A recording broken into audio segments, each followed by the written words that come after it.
हरिः ॐ शुक्लाम्बरधरं विष्णुं शशिवर्णं चतुर्भुजं प्रसन्नवदनं ध्यायेत् सर्वविघ्नोपशान्तये। व्यासाय विष्णुरूपाय व्यासरूपाय विष्णवे नमो वै ब्रह्मनिधये वासिष्ठाय नमो नमः।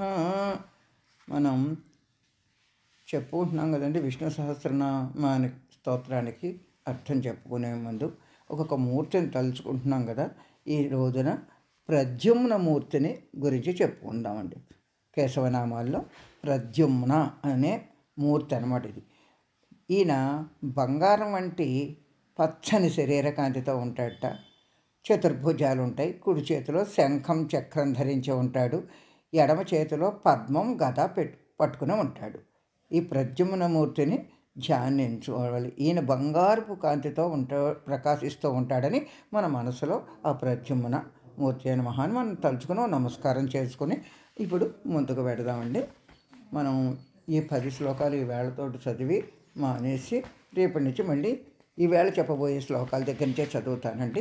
కాబట్టి ఒక్కసారి ఆ 10 శ్లోకాలు జాగ్రత్తగా చదవడం చూసుకోండి.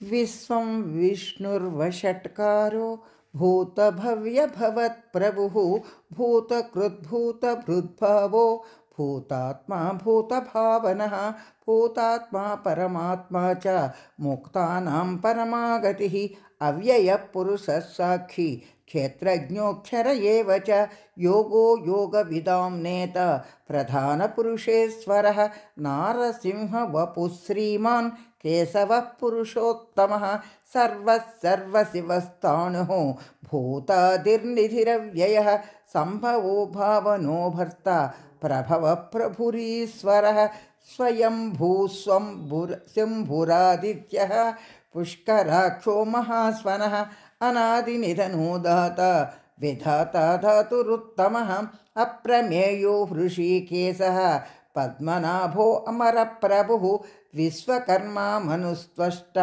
తవిష్టస్తవిరో ధ్రువః అగ్రాహ్యः శాశ్వతకృష్ణో లోహితాక్ష ప్రతర్ధనః ప్రభూతస్త్రికకుబ్ధామ పవిత్రం మంగళం పరం ఈశానః ప్రాణదః ప్రాణో జ్యేష్ఠశ్రేష్ఠ ప్రజాపతిః హిరణ్యగర్భో భూగర్భో మాధవో మధుసూదనః ఈశ్వరో విక్రమీ ధన్వీ మేధావి విక్రమక్రమః అనుత్తమో ధురాదర్శః కృతజ్ఞకృతిరాత్మవాన్ సురేశం శరణం శర్మ విశ్వరేతా ప్రజాభవః అహః సంవత్సరో వ్యాళః ప్రచయ సర్వదర్శనః.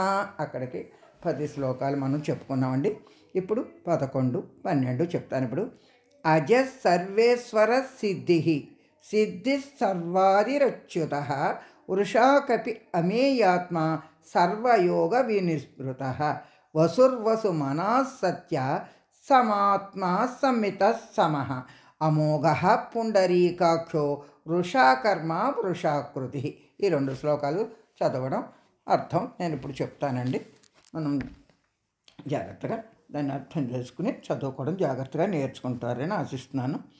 అజ సర్వేశ్వర సిద్ధ సిద్ధి సర్వాది అచ్యుతః వృషాకపి అమేయాత్మ సర్వయోగ వినిశ్రుత. ఇది శ్లోకం అండి. అజహ, అజ అంటే మేక అని అర్థం ఒకటి ఉందండి. కానీ ఇక్కడ మేక అని అర్థం కాకుండా మనకి జా అంటే పుట్టడం అని చెప్పుకుంటున్నాం మనం. పుట్టుక లేనివాడు. అజహ అంటే పుట్టుక లేనివాడు అనమాట. జా అంటే పుట్టడం, అజహ అంటే పుట్టుక లేనివాడు అని అర్థం మనం తెలుసుకోవాలన్నమాట. నా జాతో నజనిష్యతే అని చెప్పేసి వేదవాక్యం అండి అది. అందుకని అజహ అంటే పుట్టుక లేనివాడు అని అర్థం అనమాట. ఇంకా అజం అంటే మేక. మేక అంటే మనం చూడండి, మేషం అంటే అది అగ్నిస్థానం. అది అగ్ని ఇదనమాట. వాటికి ఆ స్థానం కాబట్టి శిరస్థానంలో మోక్షస్థానం కనుక ఈ కాలచక్రానికి మేషం అనేదాన్ని శిరస్సు అని మన ఇందులో రాశి చక్రాల్లో చెప్పుకుంటాం కదండి, నక్షత్రాలు అవి చెప్పుకున్నప్పుడు అందుకు మొదటిది మేషం అని కూడా చెప్తూ ఉంటారండి. కాబట్టి ఈ కాలపురుషుడిని చెప్పడంలో దాన్ని చెప్తారనమాట. అజం అంటే మేక కనుక మేషరాశి అని చెప్తారనమాట. ఆయన ఎర్రగా తెల్లగాను అలా అన్ని రకాలుగా అజం ఎలాగైతే ఉంటుందో అలాగా ఈ మేషాన్ని వర్ణించి చెప్తాడు. దక్షుడు ఉన్నాడు చూసండి, దక్ష ప్రజాపతి శ్రీ మహావిష్ణువు ఆజ్ఞ చేత ఆ మేష శిరస్సును పొందాడండి. ఎందుకంటే ఆయన దక్ష యజ్ఞ వినాశిని అని మన లలితా శాస్త్రాలు చదువుకుంటాం. ఆయన యజ్ఞాన్ని నాశనం చేసింది కండి పార్వతీదేవి. అక్కడ అగ్నిలో తనకు తాను దహించేసి తర్వాత పార్వతిగా పుట్టింది. ముందు సతీదేవిగా అక్కడ అంతమైపోయిందని చెప్పుకుంటాం కదా. దాని గురించి తర్వాత ఆ శ్రీ మహావిష్ణువు వాళ్ళందరూ ఆ యజ్ఞాన్ని పూర్తి చేయడం కోసం ఆయనకి దక్షుడికి ఆ మేక తలని పెట్టి మళ్ళీ ప్రాణప్రతిష్ఠ చేసి అది పూర్తి చేశారని చెప్తూ ఉంటారులేండి. అందుకని అదనమాట ఆ శిరస్సు అక్కడ ఆయనకి మేషం వచ్చిందనమాట. అదనమాట ఆ కాలపురుషుడు శ్రీ మహావిష్ణువే కనుక మనం ఆ శ్రీ మహావిష్ణు ఆజ్ఞత ఆయనకి అది తలస్థానంగా ఇక్కడ మేషాన్ని చెప్పుకుంటూ ఉంటాం అన్నమాట. ఇప్పుడు అలాంటి కాలచక్రంలో మనకి ఇప్పుడు మామూలు కాలం తిరిగేప్పుడు శుక్లపక్షం, అలాగే మనకి కృష్ణపక్షం అని ఉంటాయి కదండి. 15 రోజులు ఒకటి. అలాగే 6 మాసాలు, సంవత్సరం, ఉత్తరాయణం, దక్షిణ ఇలాంటివన్నీ చెప్పుకుంటూ ఉంటాం కదా. కాబట్టి మనం ఇక్కడ అజము అంటే మేకకు కూడా ఇన్ని రకాలుగా మనం అర్థానికి కూడా సరిపోయేలాగా మనం కొంచెం చెప్పుకున్నాం అన్నమాట. తర్వాత అగ్నిహోత్రుడు శిరస్సు వంటి వాడని అర్థమైంది కనుక ఇప్పుడు ఆ గ్రహశాంతిలో కూడా మొట్టమొదట ఆ నామంతో ఆయన్ని మనం పూజ చేస్తూ ఉంటారని తెలుసుకున్నాం. తర్వాత రెండో నామం సర్వేశ్వర. ఇది మనకు చాలా అందరు కూడా సర్వేశ్వర అనుకుంటూ ఉంటాం మనం. ఈ నామం మనకి బాగా వాడుకలో ఉంటుంది. మనకి ఏదైనా గమ్మన నోటికి సర్వేశ్వర అనుకుంటూ ఉంటాం కదండి. ఈ సర్వేశ్వర అంటే సర్వమునకు ఈశ్వరుడు, సర్వేశ్వరుడు అంటే ప్రభువులందరికీ కూడా ప్రభువైన వాడు, ఈ సృష్టికి ఈశ్వరుడు కనుక సర్వేశ్వరుడు. అంత భూతములన్నిటికీ కారణభూతుడైన వాడు కనుక సర్వేశ్వరుడు. నాకు ఏష సర్వేశ్వర ఇది అని సర్వశబ్దమునకు ఆయన ఒక్కడే తప్ప ఇంకెవరూ లేరు, అందరికీ ఆయనే ఈశుడు అని మనకు అర్థమవుతోంది. యావత్ సృష్టిని ఆయనే చేసి ఆ సర్వభూతములకు ప్రాణాన్ని ఇచ్చి ఆదిభూతంగా ఆయన ఉంటున్నాడు కనుక సర్వేశ్వరుడు అని కూడా చెప్పుకుంటున్నాం. సర్వాన్ ఆసు అశ్నుతే వ్యాప్నోతీతి సర్వేశ్వర అంటే పరమునకు వేరుగా తను కాకుండా వేరుగా పొందింపజేశాడు ఈ సృష్టిని అంతని, అందరికీ ఇస్తున్నాడు. కానీ భగవానుడిని శరణ పొందినంతనే మనకి సర్వం ప్రాప్తిస్తుందని చెప్పుకుంటున్నాం. అందుకని సర్వమునకు ఈశ్వరుడు అని అర్థం. ఆ నామం కూడా ఆయనకు చక్కగా బాగుంది. సర్వేశ్వర అంటే మనకి బాహ్యంగా బయట కనబడుతోంది కదండి, సర్వము బాహ్యంగా మనకు కనిపించేదంతా అనమాట. వాక్యం అంటేను ఈ సృష్టి అంతా అనమాట. దానికి ఈశ్వరుడు ఎవరండి? ఆయనే కదా, మూల పురుషుడు ఆయనే కనుక, ఆదినారాయణుడు ఆయనే కనుక, ఆదిబ్రహ్మ ఆయనే కనుక దానికే ఈశ్వరుడు అని పేరు కనుక ఈ సర్వమునకు ఆయన ఈశ్వరుడు కనుక సర్వేశ్వర అంటే బయట వ్యాపించే పరమాత్మ బహిరంగంగా మన కంటికి కనిపిస్తున్నాడు, లోపల కూడా అంతర్గతంగా ఉంటున్నాడు, దీనికి అతీతంగా కూడా ఉంటున్నాడు కనుక సర్వేశ్వర.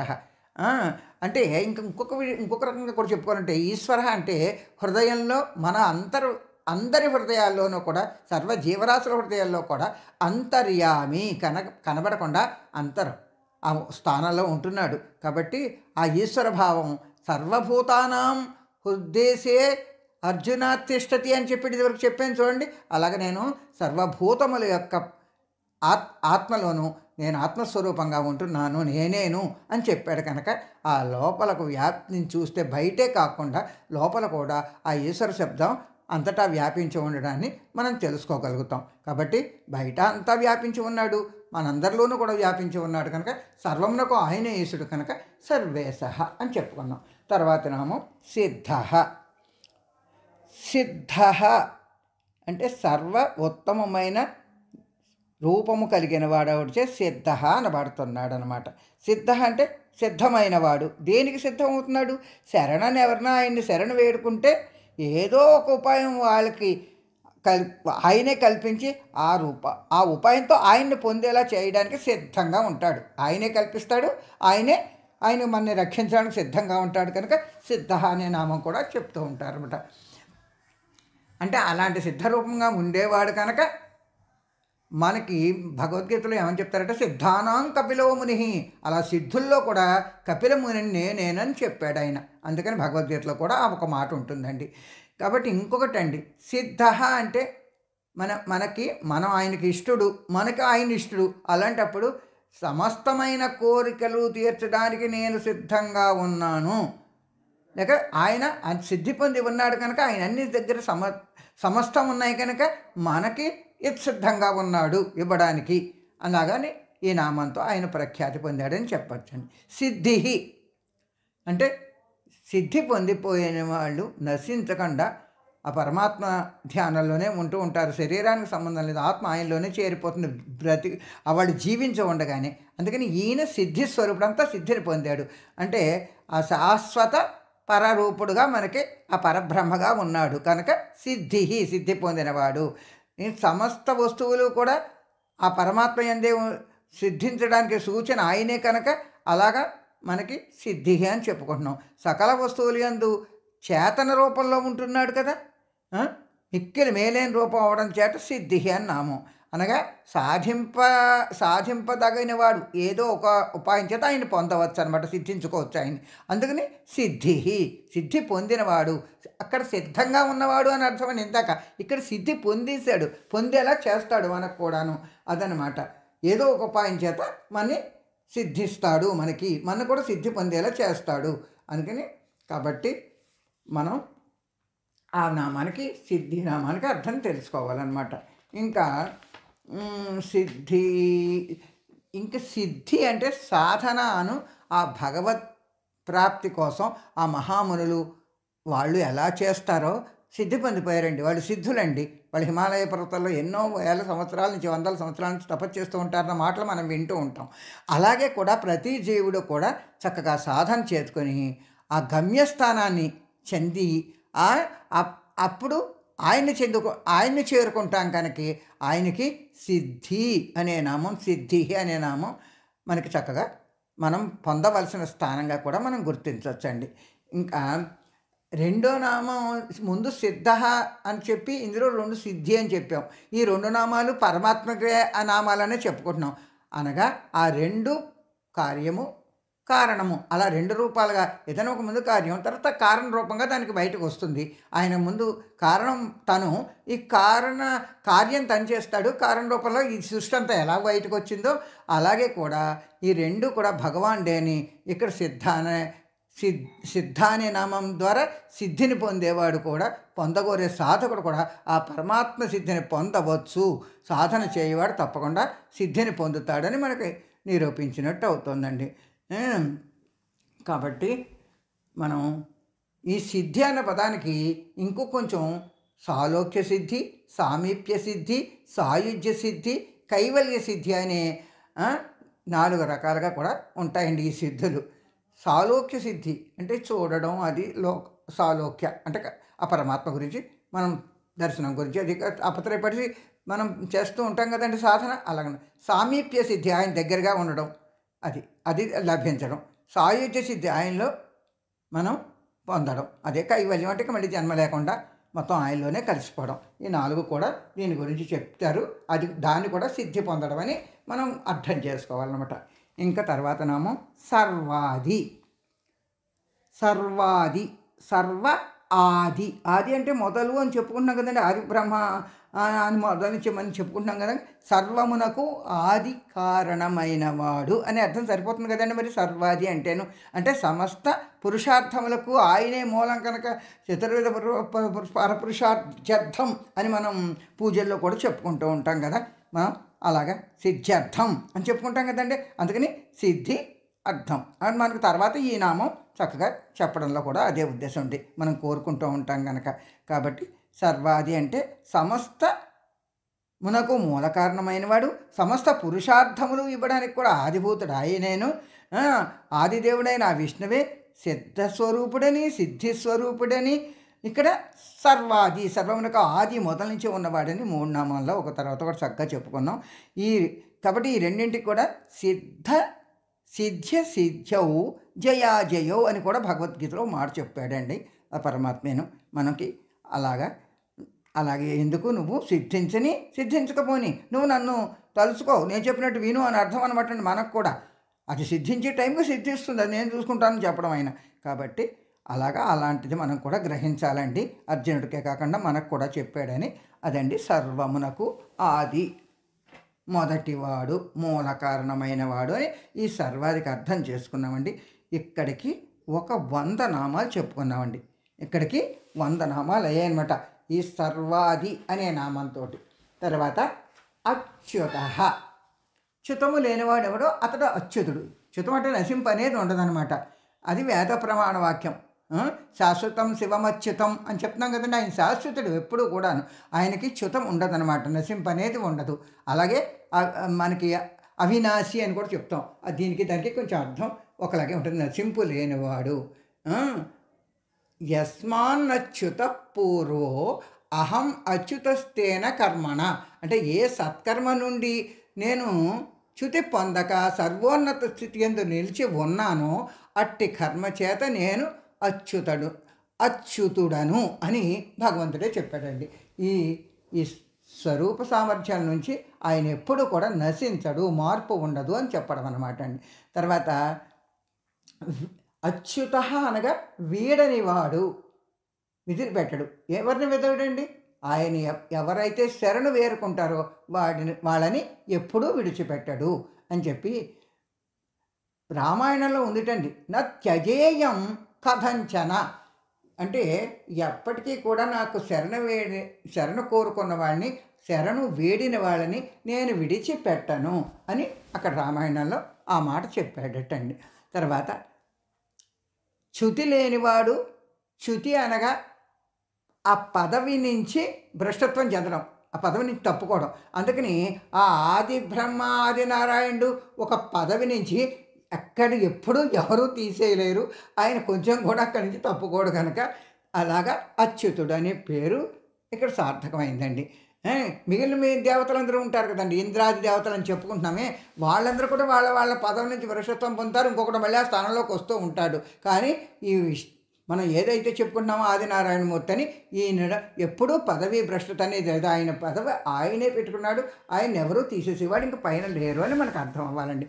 ఇంకా అదే సూక్తంలోను తద్విష్ణో పరమం పదం అని కూడా చెప్పారండి. తప్పకుండా ఆ విష్ణువుదే పరమం పదం, అక్కడే మనం చేరుకోవాలని చెప్పారండి ఆ సూక్తంలో. ఎట్టి మహోన్నత పరమ పదమో అది మనకి సప్త ఋషులు, నిత్యం ముక్తులైపోయిన వాళ్ళు, ఋషులు లాంటి వాళ్ళు దర్శిస్తూ ఉండేటటువంటి పరమపదం అనమాట. ఇప్పుడు మనకి చెప్పిన వ్యాసుడు అక్కడ వ్యాసగుహలో ఉండి తపస్సు చేసి ఇదంతా తెలుసుకున్నాడని చెప్పుకున్నాం కదండి ముందు. అలాంటి వాడు కనుక అచ్యుతుడు. అలాగే పురుష సూక్తంలో కూడానండి, ఆయన శ్రీమన్నారాయణుడు, ఆయనే పురుషుడు, ఈ విశ్వమునకు పైన కింద ముందు వెనక అంతా వ్యాపించి ఉన్నాడు, అంతా అధిష్ఠించి అన్నింటిలోనూ అధిష్ఠించి ఉన్నాడు, ఆయన చ్యుతి లేనివాడు అని ఆ విష్ణు పదము కలవాడు, మనం చేరుకోవాల్సిన స్థానం అదేనని చెప్పి ఉంటారండి. ఇంకా త్రిపాద్విభూతి వల్ల 3 లోకాలు చేయించుకున్నాడు నేను చెప్పుకున్నాం కదండి. అంతా వ్యాపించి ఉన్నాడు కనుక 3 పాదాలతో అంతా వ్యాపించేశాడని నిన్న చెప్పాం కనుక ఆయన ఎక్కడి నుంచి ఏ లోకం నుంచి అయినా సరే, ఎక్కడి నుంచి అయినా సరే ఆయన చ్యుతిని పొందడం, మరి ఎచ్చటికి స్థానం ఆయనకు లేకపోవడం, అంతా ఆయనే సర్వత్రా వ్యాపించి ఉన్నాడు కనుక ఆయన అచ్యుతుడు అని ఈ నామం గురించి మనం తెలుసుకోవాలండి. తర్వాత నామం వృషాకపి. వృషాకపి అంటే సర్వ కోరికలను మనకి తీర్చేవాడు, అంటే వరాలను వర్షంలా కురిపించేంత గొప్పవాడు కనుక వృషాకపి. ఆయన వృష అంటే ధర్మం అనే అర్థం ఉందండి. అలాగే ఆ ధర్మాన్ని ఎప్పుడు దాటి తను ఉండడు, ధర్మమే ఆయన స్వరూపం, అలాగే ఆయన ఉంటాడు కనుక అక్కడ వృష రూపమైనది వృషభ రూపం అనమాట. అది స్పష్టంగా అర్థం చేసుకోండి, ధర్మం అనమాట అక్కడికి. ఇక్కడ ఇంకో అర్థం చెప్పాలంటే, ఇక్కడ వృష కపి అని చెప్పారు కదండి. కపి అంటే అంటే జలం అనట అండి, అపాత్ అంటే భూమిటండి. కాబట్టి నీళ్లలోంచి భూమిని ఉద్ధరించాడు కదండి వరాహ రూపంలోను. అందుకని ధర్మాన్ని ఆధారంగా చేసుకుని ఆ భూదేవిని రక్షించిన వాడు అని వృషాకపికి కూడా మనం అర్థం చెప్పుకోవచ్చు. ఇంకా ఆ భగవంతుడు ధర్మస్వరూపుడు అని చెప్పుకుంటున్నాం. వృషభం అంటే ధర్మం అని చెప్పుకోవడం వల్ల, అంటే వరాహం శ్రేష్టం కదా, వరాహావతారం గురించి చెప్పుకున్నాం. ఈ కారణం చేతనే మనం ఆ పరమాత్ముడు విష్ణువు యజ్ఞవరాహడై ఉన్నాడు, ఆ రూపంలో ఉన్నాడని కూడా మనం తలుచుకుంటూ ఉంటాం. చాలా చోట్ల తిరుపతిలో ఉన్నది కూడా ఉన్నాయి ఆయనకని చెప్పుకుంటాం కదండి. అందుకని అక్కడ కూడా దర్శనం చేసుకుంటూ ఉంటారు. కాబట్టి వృషాకపి అనే నామంతో ఆయన పూజింపబడుతున్నాడు. మనం కూడా ఈ నామానికి ఇలా చెప్పుకోవాలన్నమాట అండి. ఇంకా ధర్మవరాహ స్వరూపి అని చెప్పడంలో ఆయనే ప్రమాణం, అంతగా ఆయనే రుజువు. మనకి దానికి వేరే ఏది ప్రమాణం లేదు కనుక ఆయన ధర్మానికి మూల పురుషుడు అని కూడా చెప్పుకుంటున్నాం కనుక ఇంకొక అర్థం కూడా చెప్పుకుందాం. వృషా కపి అనగా, కపి అనగా సూర్యుడు అని అర్థం ఉందండి. కం పిబతీతి అంటే జలములను త్రాగువాడు అనే అర్థం వస్తుందండి. ఎందుకంటే సూర్యుడు జలాలన్నీ ఆయన ఎండచేత పైకి తీసుకుంటాడు, ఆవిరిలాగా అలాగా పీల్చేసుకుంటాడు కనుక ఇక్కడ వృషాకపి అనడానికి జలములను పీల్చుకునేవాడు, తాగేవాడు అని అర్థం కూడా వస్తుందండి. ఇంకా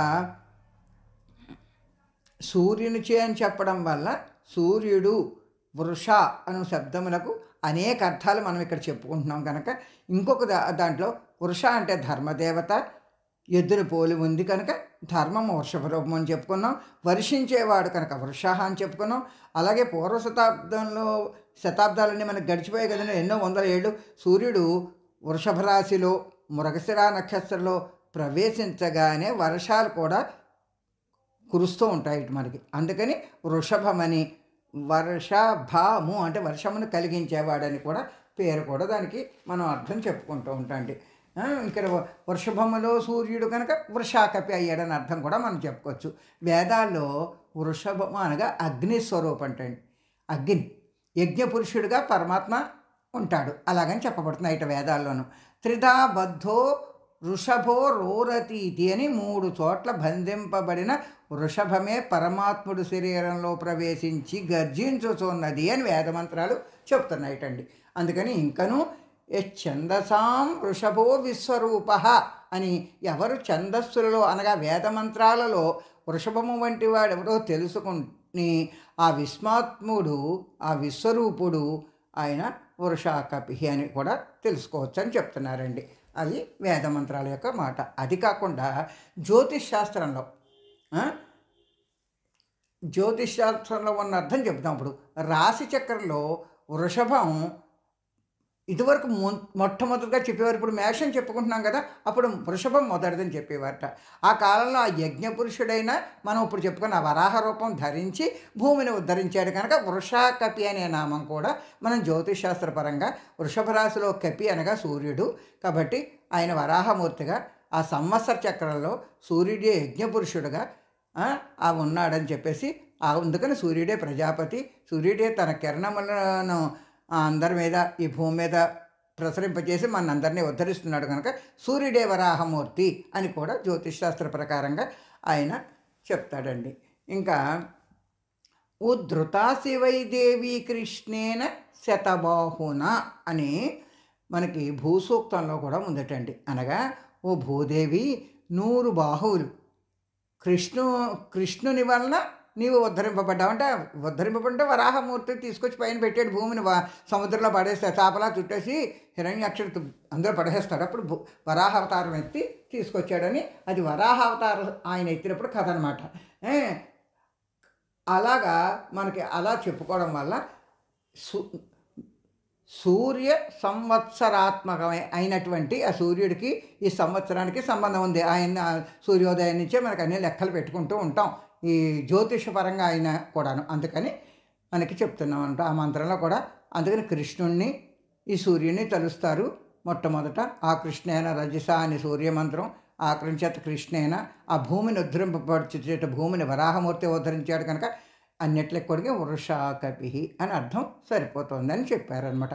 ఇంకా వృష అనగా ధర్మం అని చెప్పుకున్నాం కనుక వృష చతుష్పాత్ ధర్మో నిర్మ్యూఢో ఉపాధి వర్జిత అన్న మహాభారతంలో చెప్పిన మాట వల్ల ధర్మం 4 పాదాలు కలిగిన వృషభ రూపం వల్ల సమస్త భూతాలకు అంతరాత్మలో ధర్మరక్షణ చేస్తూ ఉన్నాడు. అనగా ఎద్దు కాడిని మోసినట్లు ఆ వృషభమే ఈ ధర్మభారాన్నంతా మోస్తోంది అని చెప్పారు కనుక భారతంలోను. అందుచేత కూడా మనకి వృష అన్న శబ్దం ఆ భగవానుడే అని వృషాకపి అంటే అర్థం తెలుసుకోవచ్చండి. మనం ధర్మను ఉద్ధరించడానికి ఈ భూమిని ఉద్ధరించడానికి ఆ సూర్యుడు జలాలను పీల్చుకుని వర్షిస్తూ ఉంటాడని, వృషభ రాశిలో సూర్యుడు ఉండడం వలన నీరుని పీల్చుకుంటాడు కనుక వృషాకపి అని అలాంటి అర్థాలన్నీ కూడా మనం దానికి చెప్పుకున్నాం. కాబట్టి దీని అన్నింటికి కూడా ప్రణవము, ఓంకారం, ఈ ఛందస్సుల్లో వృషభము ఇలాంటి పదాలు వల్ల అనేక గూఢార్థాలు ఉంటూ ఉంటాయండి, రహస్యమైన అర్థాలు. కాబట్టి మనకు తెలుసున్నంత మట్టుకు తెలుసుకున్నాం. తర్వాత నామానికి వెడుతున్నామండి. అమేయాత్మ.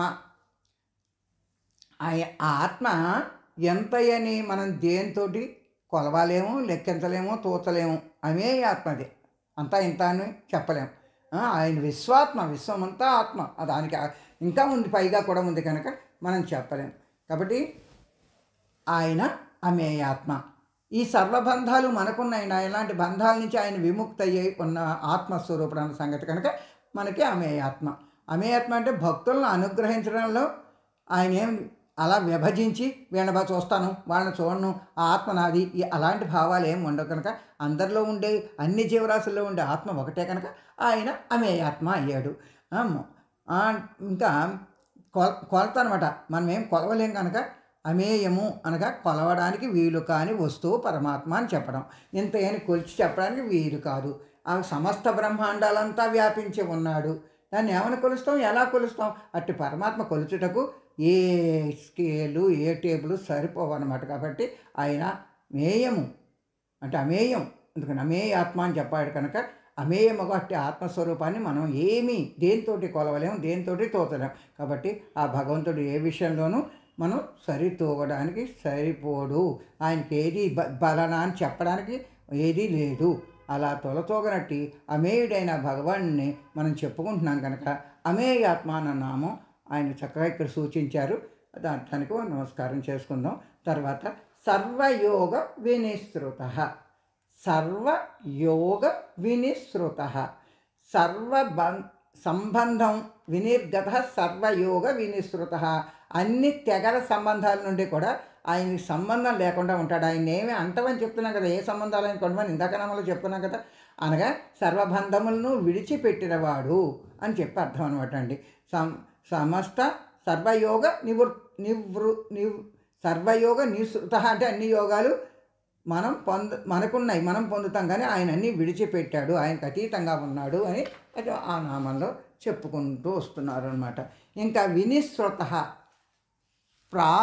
ప్రాప్య అంటే మనకి పొందడం అనమాట. శాస్త్రాల్లో చెప్పబడిన ఏ ఉపాయం చేతనైనా సరే మనకు బుద్ధికి ఏది తోస్తే ఆ ఉపాయాన్ని మనం తీసుకుని ఆ ఉపాయం చేత సుఖంగా ఆయన పొందొచ్చు. అటువంటి పరమాత్మ కనుక వినిశ్రుత అని చెప్పామన్నమాట. స్వబుద్ధి మాత్రం చేత, ఊహల చేత అలాగా అట్టి వాణిని, ఆ పరమాత్మని అదే మార్గంలో ఆ ఈశ్వరానుభవాన్ని ప్రసాదిస్తాడు ఆయన మనం ఆయన పొందడానికి. కాబట్టి స్వబుద్ధి చేత మనం జాగ్రత్తగా బుద్ధి ఆయన మీద నిలుపుకొని అలాగా ఆయన్ని పొందడానికి ప్రయత్నం చేయొచ్చని ఈ నామంలో తెలుసుకోవచ్చు. సర్వయోగ వినిశ్రుత, సర్వయోగ వినిశ్రుత శబ్దం చాలా రహస్యార్థాలు ఇందులో ఇమిడి ఉన్నాయండి. వినిశ్రణ అనగా విడవబట్ట అని ఇప్పుడు చెప్పాను నేను. అంటే జీవుడు సమస్త పాపాల చేత విముక్తుడవుతున్నాడు, విడవబడుతున్నాడు. ఆ తర్వాత చక్కగా నానా విధాలైన యోగ సాధనలు ఏం తీసుకున్నా మీకు నచ్చిన ఉపాయం చేత ఆయన పొందొచ్చు అని చెప్పడమే సర్వయోగ వినిశ్రుత అనడంలో అర్థం అనమాట. సర్వయోగ అనగా సర్వ మహర్షులు ఆయన వాళ్ళు ఏం చేస్తారంటే మహర్షులు భగవత్ప్రాప్తికి ఉపదేశించి వాళ్ళు ఆ మార్గాన్ని అనుసరించి మనకు కూడా ఉపదేశిస్తూ ఉంటారు. అవి ఎన్ని మార్గాలు ఉన్నాయి, ఒకటా రెండా, అనేకమైన యోగ మార్గాలు ఉన్నాయి. దానికి భక్తి, జ్ఞాన, మనం చేసుకునే కర్మలు, వీటితో పాటు యోగం మనకి చెప్తూ ఉంటారు.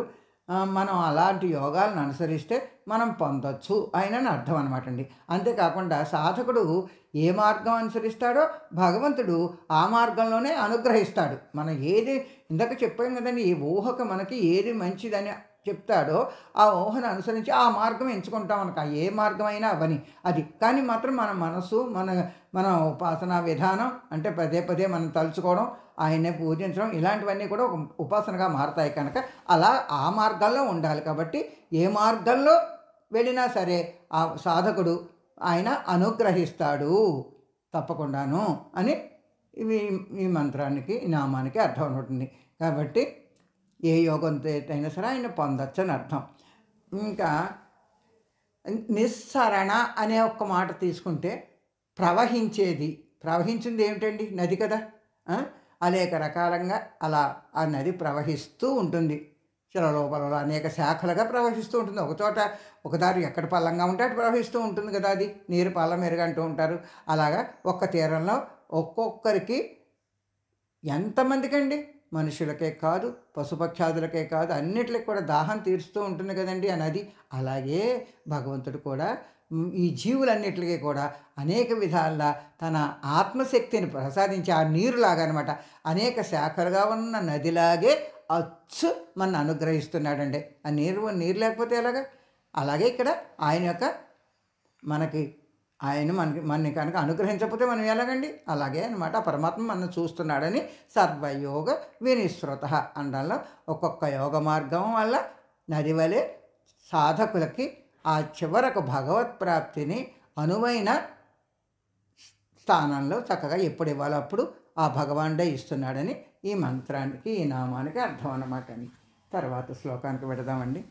వసుర్వసుమనా సత్య సమాత్మా సంమిత సమః అమోఘ పుండరీకాక్షో వృషకర్మ వృషాకృతి. ఇదండి. వసుర్వసుమనా సత్య సమాత్మా సంమిత సమః అమోఘ పుండరీకాక్షో వృషకర్మ వృషాకృతి. అదండి చదవడం. ఇందులో వసుహు మొదటి నామం. వసుహు అనగా సర్వభూతాల్లోనూ వసించే భగవంతుడు కాబట్టి వసువు అని అర్థమవుతుంది. తర్వాత రెండో నామం తర్వాత చెప్పుకుందాం వసుమన అని. దీనికి ముందు అర్థం చెప్పుకుందాం. కాబట్టి వసు అంటే నివసించేవాడని చెప్పుకున్నాం కదా, అందరి మనస్సుల్లోనూ ఆత్మస్వరూపంగా నివసిస్తున్నాడు కనుక వసువు. భక్తులందరూ ప్రీతితో ఆయన అంతర్యామిగా నివసిస్తున్నాడు. ఎక్కడున్నాడు? ఎవరికి కనబడకుండా మన లోపల ఉన్నాడు కాబట్టి ఆయన వసుహు, నివసించేవాడు మనందరిలోనూ అని అర్థం. ఇక్కడ వసుహు వసుమన అనే రెండు నామాలు దాని పక్కన ఒకటే ఉన్నాయండి, రెండు కలిపి ఉన్నట్టు ఉన్నాయి. అది చెప్పడంలోనూ వసు శబ్దములకు ఇప్పుడు నివసించేవాడని చెప్పుకున్నాం. అది మళ్ళీ రెండోసారి చెప్పడంలో తర్వాత వసువులు అనగా దేవతాగణంలో ఉన్నారు కొంతమంది యనమండుగురు, వారినే అష్టవసువులు అంటాం. ఈ అష్టవసువులలో ఒకడు ప్రభాసుడనే పేరుతో ఉంటాడండి. అతడు కామధేనువుని దుబ్బుకొచ్చి వాళ్ళందరికీ కూడా శాపం వల్ల గంగాదేవి గర్భంలో, మేము ఎవరి గర్భంలోనూ జనించమంటే గంగని వాళ్ళు బతిమాలుకుని ఆ అష్టవసువులు కూడా శాపం పొంది ఆయన కడుపున పుట్టిన వాళ్ళల్లో ఈ ప్రభాసుడు అనేవాడే విప్పుకొని వచ్చాడు.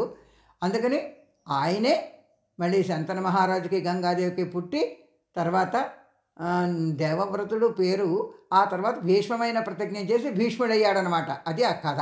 ఇంకా అక్కడికి అది వదిలేద్దాం.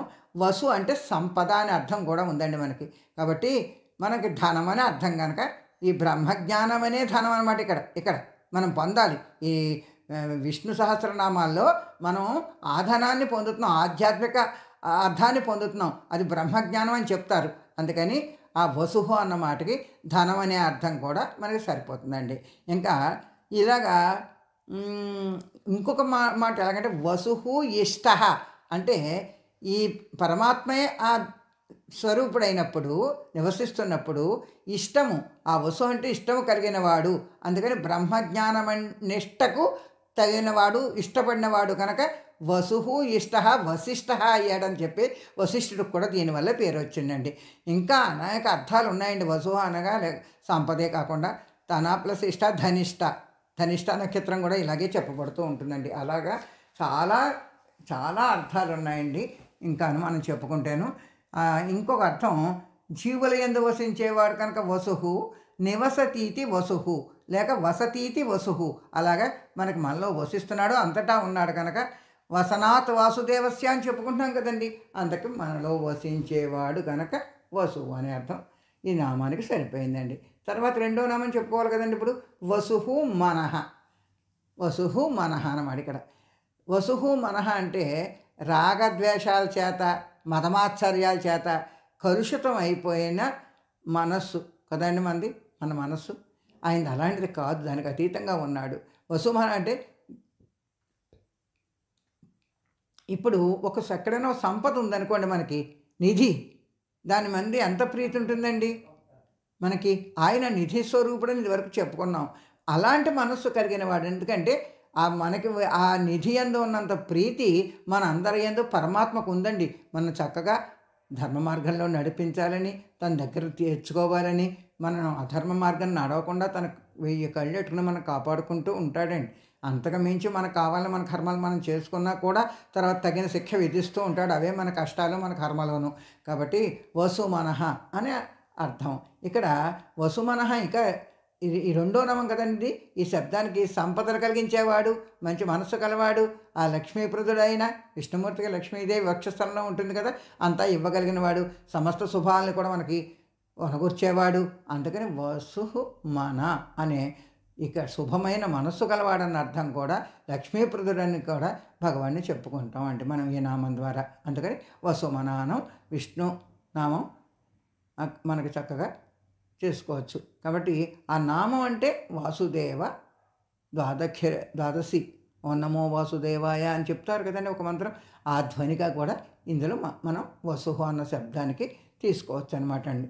మనం అర్థం చేసుకుంటే కొంచెం కొద్దిగా అర్థం అవుతూ ఉంటుంది. జాగ్రత్తగా 1-2 సార్లు వినండి. మీరు ఆ నామం దగ్గర పెట్టుకుని శ్లోకం చదువుకుంటూ వింటే ఇంకా బాగా మీకు అర్థం అవుతుంది అనమాట. ఇంకా తర్వాత నామం సత్య. సత్యం, ఆయన సత్యస్వరూపుడు, యథార్థంగా సత్యమైన సత్యస్వరూపుడు. సదతి ప్రాణ తీత్యన్నం యమితి దివాకర తేన ప్రాణాన్ ఆదిత్యరూపత్వాద్యా సత్య. సదితి ప్రాణాతీత్యన్నం యమిత్య సావాదిత్య. ఆదిత్య. సత్ అంటే ప్రాణంటండి. విశ్వమునకు శ్వాస వంటివాడు. అవునా? ఈ విశ్వం అంతా సృష్టి. ఆయనకి ఈ సృష్టికంతకి ప్రాణం అవసరం. అలాంటి ప్రాణస్వరూపమైన వాడు కనుక సత్య అయ్యాడనమాట. ఇంకోటి అన్నస్వరూపంగా ఉన్నట్టండి. ప్రాణులన్నిటికీ ఆహారం కావాలి కదండి. కాబట్టి అన్నస్వరూపం కూడా అది ప్రాణులకు ఆధారమైన అన్నస్వరూపం. కాబట్టి జీవనాధారుడై మనందరికీ ఉన్నాడు కనుక ఆయన సత్య. ఇంకోటి మనకి అన్నం కావాలన్నా ఈ సూర్యుడు చంద్రుడు ఇవన్నీ కూడా వాళ్ళ శక్తి వల్లే మనకి పంటలు అవన్నీ పండుతాయి, పళ్ళు అవన్నీ. ఏది కావాలన్నా ఆయన శక్తి కావాలి. ఆయన ఎవరు? మనం ఇక్కడ ఆదిత్యుడు అని చెప్తాం సూర్యనారాయణమూర్తిని. కాబట్టి ఆదిత్యునిగా అది మనకు ఆ శక్తిని ఇస్తున్నాడు. ఆ శక్తి ప్రదాత కూడా పరమాత్మే కనుక సత్యస్వరూపుడు అని మూడో అర్థం చెప్పుకోవచ్చండి. ఇంకా సత్ సాధుత్వాత్ సత్య అనగా సజ్జనుల యందు సాధు రూపంలో ఉండేవాడు కనుక సత్యస్వరూపుడు కనుక సత్య అనే నామానికి అర్థం సరిపోతుందండి. ఇంకొక విషయం ఏంటంటే ఈయన సాధువులకే ఇంకా పైన సాధు స్వరూపుడై ఉన్నాడు కనుక సత్య. సత్ చిత్ ఆనందాలు ఈ మూడు కూడా పరమాత్మ యొక్క లక్షణాలను మనం చెప్పుకుంటాం అంటండి. ఆ సత్ చిత్ ఆనంద స్వరూపంతో ఆ పరబ్రహ్మ విరాజిల్లుతూ ఉంటాడని చెప్పుకుంటాం. అదే మోక్ష స్థితి అని చెప్పుకుంటాం. అదే పరమాత్మ తత్వం అని చెప్పుకుంటాం. ఈ కారణం చేత కూడా ఈ సూర్యగోళంలో మధ్య ఉండు ఆ ప్రాణశక్తి, మనందరికీ వచ్చే ప్రాణశక్తి సూర్యుడి నుంచి వస్తోంది. కాబట్టి ఆ పురుషుడు మనం ఆ ప్రాణకేంద్రంలో అలా ఉండే పురుషుడు సత్యుడనబడుతున్నాడు అని కూడా ఒక అర్థం చెప్తారండి ఈ నామానికి. ఇక రహస్యంగా ఆ యోగ పరిభాషలో ఇటువంటి సూర్యాంతర్వర్తియగు నారాయణ పురుషునకే సత్యపురుషుడని పేరు అని కూడా ఉందండి. కాబట్టి మనకు అర్థం సూర్యుడే ఈ సత్యపురుషుడు అని కూడా చెప్తూ ఉంటారు కనుక మనం ఆ విషయం కూడా అర్థం చేసుకోవాలి. ఇంకా యోగులు ఉంటారు కదా, వాళ్ళ శరీరంలో మనకి చక్రాలు ఉంటాయని చెప్పాడు కదండి. 6 చక్రాల పైన సహస్రారం ఉంటుంది. అదా కేంద్ర బిందు స్థానం అంటారు దాన్ని. పైగా అక్కడ ఈ సత్యస్వరూపుడు వెలుగొందుతూ ఉంటాడని చెప్తూ ఉంటారనమాట అండి. సహస్రారమునకు పైగా ఇంకా సహస్రార కేంద్రానికి పైన ఈ సత్యపురుషుడు వెలుగొందుతూ ఉంటాడు. ఇంకా నుదుటి భాగం దగ్గర ఆజ్ఞాచక్రం ఉంటుందండి. అక్కడ దహర పురుషుడు అని ఉంటాడట. అలాగే వారి కింద హృదయాల్లో హార్ద్ర పురుషుడు, ఈ హృషికేశుడు అన్న పేర్లతో పరమాత్మ ఆ యోగులందరికీ సాక్షాత్కరిస్తూ ఉంటాడట. ఆయన త్రిలోకి కదండి, 3 లోకాలకి మూలమైన వాడు కదా. కాబట్టి ఈ జ్ఞానానికి పైగా మనకి జ్ఞానం అందడమే కష్టం. అలాగా పరతత్వంని నిర్దేశించేవాడు సహస్రారం పైన ఉంటాడు. కాబట్టి ఇలా మనం తెలుసుకోవాలన్నమాట అండి. ఇలా చెప్పుకుంటూ ఉంటాం కదండి. ఎలా చెప్పుకుంటున్నాం? అట్లు సూర్యాంతర్వర్తిగాను అంటే సూర్యుడిలో ఉండడం, సహస్రార చక్ర కేంద్ర బిందువుగాను అంటే సహస్రార చక్రంలో పైన ఉన్నాడని. ఈ అలాగే అవి మనం ఆలోచిస్తే సప్తలోకాలకి పైదగు ఆ బ్రహ్మలోకం అనుకుందాం. అక్కడ ప్రణవం, ఓంకారం అని చెప్తామే. ఓమిత్యాక్షరం బ్రహ్మ అని చెప్పబడుతున్నారు కదా భగవద్గీతలోను. అప్పుడు ఆయన సత్యుడు అనబడతాడు కనుక ఆయన సత్య ఇక్కడ మనకు అర్థమవుతుంది అనమాట. అట్టి ప్రణవ స్వరూపుడు ఆ ఆది బ్రహ్మ అని చెప్పుకుంటున్నాం, ఆయన ఈ భగవానుడు అని చెప్పడం వల్ల ఇక్కడ సత్య అనే మనం సరిపోతుందండి. ఇక్కడ సప్తలోకాలలో భూలోక, అలాగా సువర్లోకాలు అవన్నీ పైన ఉన్నాయి. భూలోక, భూవర్లోక, సువర్లోక, మహాలోక, జనులోక, తపోలోక అలా చెప్తాం అనమాట అండి. ఇవన్నీ పైన ఉన్నాయి, ఊర్ధ్వలోకాలు అంటారు ఇవన్నీ. అదే కూడా గాయత్రి మంత్రంలో ఓం తత్సత్ వితర్వరేణ్యం అని చెప్పినప్పుడు ఓం తత్సత్ అని చెప్పబడిన ఆ శబ్దం ఆ పరమాత్మకి, అలాగే తర్వాత భర్గోదేవస్య అని నివేదన చేసేప్పుడు చెప్తూ ఉంటుంది సరే, అలాగే వెండి వలె తెల్లటి కాంతితో ప్రకాశిస్తున్నమాట అని చెప్తారు. అంటే మన బుద్ధులను అలా ప్రేరేపిస్తున్నాడు అనమాట. దాంతో ఆ కాంతితోటి, అనగా బుద్ధి పైన ఉన్నాడు ఆత్మగా. ఆత్మ బుద్ధి ప్రకాశకం అని భగవద్గీతలో ఆత్మను బుద్ధిని ప్రకాశింపజేయడు ఆ ప్రతత్వం తనేని, ఆ పరమాత్మయ్యని, అందుకు సత్యుడు అనబడుతున్నాడని మనకు ఇప్పుడు అర్థం అవుతుందన్నమాట. ఇంకా చాలా ఉన్నాయండి.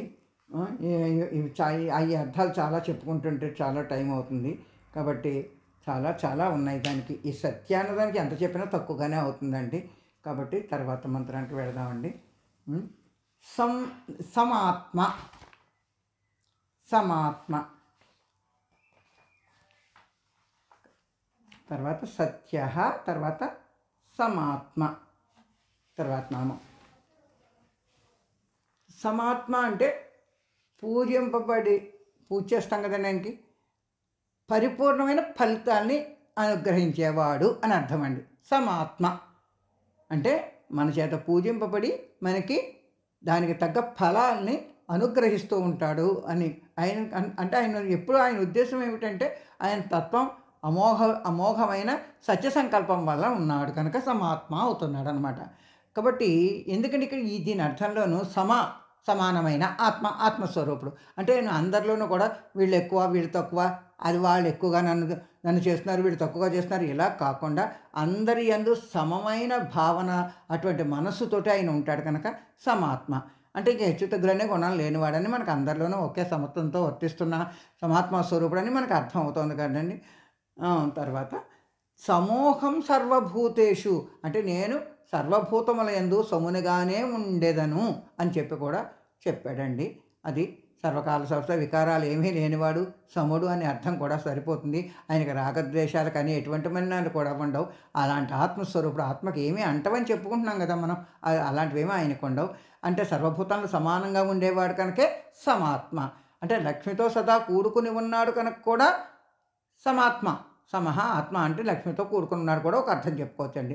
సృష్టికి పైన ఉండే పరబ్రహ్మతత్వం కనుక ఇప్పుడు ఒకటి సర్వజ్ఞతము, సమానత్వం కూడా ఆయనకు ఉన్నాయి.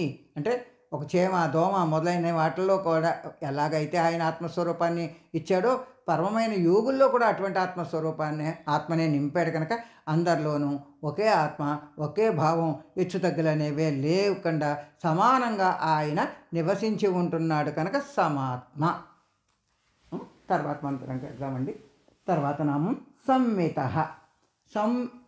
సంమిత అసంమిత అంటే ఇలా చేసుకుంటే మనం ఇక్కడ సర్వమైన పురుషార్థ రూపంగా కోరికల చేత పరిచ్ఛిన్నుడు కానివాడు, అలాగే మనకి విడదీయడం అనమాట.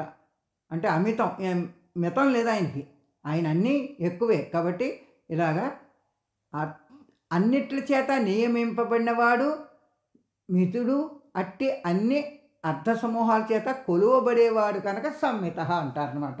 సమ్యక్ అంటే మిత, సంమిత అంటే చక్కగా మనం భక్తుల చేత తను అడిగిన వాడిని ఏ రూపంగా వస్తే ఆ రూపంలో అలాగ వాళ్ళు కొలుచుకుంటున్నారు కదండి ఆయన ఎవరిని కావస్తే అలాగా, అందుకని కూడా సంమిత. ఇక్కడ సంమిత అన్న శబ్దం పరమాత్మ యొక్క 2 లక్షణాలను మనకు తెలియజేస్తుందండి. ధర్మ, అర్థ, కామ, మోక్షం ఈ 4 పురుషార్థాలని కూడా మనకి గ్రహించేవాడని అనుగ్రహించేవాడని మనం పూజలు చేయటం చతుర్విధ ఫలపురుషార్థ సిద్ధ్యర్థం అని చెప్పుకుంటూ ఉంటామని చెప్తున్నాను కదా.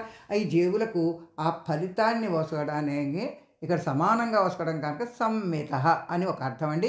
ఇంకో అర్థం భగవంతుడు ఆయన్ని పొందడానికి అనమాట, మనం చేరుకోవడం కోసం ఈ 4 పురుషార్థాలు పనిచేయవు కదండి. అర్థం, ఈ సమూహాలతో డబ్బులతో అది మనం కొనలేము ఆయన్ని. అలాగే ఆ భగవంతుడిని చేరుకోవాలి అనుకుంటే ఆ పురుషార్థాల ద్వారా భగవంతుడు పొందనలవి కాదు. కాబట్టి ఆయన అసమ్మత అంటే 2 రకాలుగా మనం పదవిభాగం చేసుకుని దీన్ని చెప్పుకోవచ్చు అని భావం అనమాట. అంటే సూక్ష్మమైన అర్థం కాబట్టి మనం అలా జాగ్రత్తగా వివరణ చెప్పుకొని ముందుకు వెళ్ళాలి. ఈ సమస్త పురుషార్థాలను ఇప్పుడు చెప్పుకున్నాం కదా. ఈ ప్రపంచంలో పుట్టినవో అవి అన్నీ కూడా భగవంతుని ఆధారం చేసుకుని ఉద్భవించినవే కానీ ఎవరూ పుట్టించినవి కాదండి. అయినప్పటికీ కూడా ఆయన పుట్టించివే అయినా అవి నశించినంతనే భగవానుడు ఏమి నశించడు. అర్థమవుతుంది, మన కోసం అవి. ఇక్కడ ఆ నశించడం అంటే పురుషార్థములను త్యాగం చేసేసి మనం కనుక ఆయన్ని శరణ పొందితే ఆ పరమాత్మని మనం చక్కగా చేరుకోగలుగుతాం అనమాట. మనం అడగడం ఏమి అడుగుతామంటే ఆ 4 పురుషార్థాల కోసమనే పూజ చేసి అడుగుతూ ఉంటాం. అవి త్యజించి ఆయన్ని చేరుకుందుకు ప్రయత్నం చేస్తే అప్పుడు మనకు బాగుంటుందన్నమాట అండి. అండ్ ఇంకా ఈ సమస్త చర అచర ఆ సృష్టి అంతకి కూడా పరమాత్ముడే ఆధారం కదండి. అది మనం చెప్పుకుంటున్నాం కదా ఆయన్ని. అంటే ఆయన ఆధారం లేకుండా ఏ జీవి జీవించలేదు, ఏ జీవి బ్రతకలేదు. ఇంకా ఎలా అంటే బ్రహ్మం ఆధారం అయినప్పటికీ ఆ బ్రహ్మం ఆధారం. ఈ మనకు కనబడి ప్రపంచం ఉంది కదా, ఇది నశించే మాత్రాన్నే ఆ బ్రహ్మం నశించదు, ఆయనకి ఎటువంటి నష్టమూ ఉండదు. కాబట్టి మనం ఈ సృష్టి భగవాన్ని ఇదంతా దీనికి ఆధారంగా ఈ జీవులన్నీ జీవిస్తున్నాయి. కాబట్టి మనకు ఆధారంగా నిలిచిన వాడు కనుక ఆయన్ని సత్ ప్లస్ మిత్ర అంటే మనకందరికీ మిత్రుడుగా నేను ఉన్నాను అని ఆయన ఇదివరకే చాలా వాటిలో చెప్తున్నాడు. మహర్షుల చేత ఆ సత్య పదార్థమైన పరమాత్మని గ్రహింపబడుతున్నాడు. కాబట్టి మనం కూడా ప్రయత్నం చేస్తే కొంచెం కాకపోతే కొంచెమైనా గ్రహింపబడేవాడు కనుక ఈ మంత్రం, ఈ నామం ఆయనకి సరిపోతుంది. సంమిత. తర్వాత సమహ. ఇవన్నీ కూడా కొంచెం ఒకలాగే ఉంటూ ఉంటాయండి. సమహ సర్వకాలాలందు ఎట్టి వికారాలు లేకుండా ఆ లక్ష్మితో ఎప్పుడూ సదా కూడుకుని ఉండేవాడు కనుక ఆయన సమహ, సముడు, అందరితోటి సమంగా, అందరిలోనూ ఆత్మస్వరూపుడుగా సమంగా ఉంటాడు. అంటే ఆయనకి వీళ్ళు నా వాళ్ళు కాదు అనే భేదభావం ఉండదు. అందరి యందు సమంగానే ఆయన ప్రవర్తిస్తాడు. ఇక్కడ సమహ అనే పదానికి యోగం అనే అర్థం, లేకపోతే సర్వసమత్వము, ఆత్మలో దర్శించగల యోగ స్థితి. అంటే యోగంలో ఉన్న ఆ ఋషులు అలాంటి వాళ్ళు సమస్తాన్ని ఆయన మనస్సులో దర్శించగలుగుతారు. అది మన వల్ల అవటం లేదని కూడా మనం తెలుసుకోవాలి. మనం యోగులం కాలేకపోతున్నాం కదా. అందుకని దీనికి ప్రమాణం భగవద్గీతే. అందుకంటే సమత్వం యోగ ఉచ్యతే. ఏది సమత్వమో అందరి యందు సమభావంతో మనం ఉండగలుగుతామో అదే పెద్ద యోగం అని చెప్పి భగవద్గీతలో చెప్పారు. కనుక సమత్వం యోగ ఉచ్యతే అంటే వలన సర్వజ్ఞత్వం అంటారు. అంటే అన్నీ తెలుసుకోవడం అంట, అదే సమానత్వం. అప్పుడు మనకు బ్రహ్మ సాక్షాత్కార లక్షణాలు ఉంటాయి. కనుక అలాంటి లక్షణాలు ఆయన యోగులకు ఇస్తారు. కనుక ఆ యోగం చేత మనం పొందగలం. కనుక ఇక్కడ సమహ అనే నామం ఆయనకి చెప్పారండి. ఇంకా తర్వాత నామం అమోఘ. అమోఘ అంటే మనం ఇప్పటిదాకా చెప్పుకుంటున్నాం కదండి, చక్కగా పూజ చేయడానికి అర్హుడు ఆయన ఒక్కడే అని. ఆ పూజితుడైన ఆయన పూజింపవలసిన ఆయన్నే ఓ స్తోత్రం చేశామనుకోండి, ఆయన స్మరించుకుంటున్నాం. అలా దానికి చక్కటి ఫలితాలు ఇస్తున్నాడు. ఏది మనం చేసింది వ్యర్థంగా వదిలేయడనమాట, అలా చేయడు. అందుకని అన్నింటినీ కూడా ఆయన గ్రహిస్తాడు. అంత శక్తి ఆయనకి. దానికి ఆయన సంకల్పం ఏమిటో ఆ సంకల్పం ప్రకారంగా ఆయన చేస్తూ ఉంటాడనమాట. ఆయనకేం వికల్పం ఏమి ఉండదు, అంతా సత్సంకల్పమే ఆయనకి. కాబట్టి ఆ సత్య సంకల్ప స్వరూపుడు కనుక ఆ సత్య కామ అంటే ఆ ఉద్దేశం అనమాట. అక్కడ కోరిక, ఆయన కోరిక సత్య సంకల్పం అదేనని వేదాలు కూడా చెప్తున్నాయి. కనుక అమోఘ అంటే ఇంకా భక్తులకు తనకి ఈ సంబంధం ఉంది కదండి. భగవంతుడికి భక్తులకి సంబంధం ఉంటుంది కదా, అది వృధాగా పోనివ్వడు. ఆ భక్తులైన వాళ్ళకి చక్కటి ఫలితాలను అర్థం చేస్తాడు. వాళ్ళని ఫలింపచేస్తాడు కాబట్టి వాళ్ళకి చక్కటి ఫలితాలను ఇస్తాడు కనుక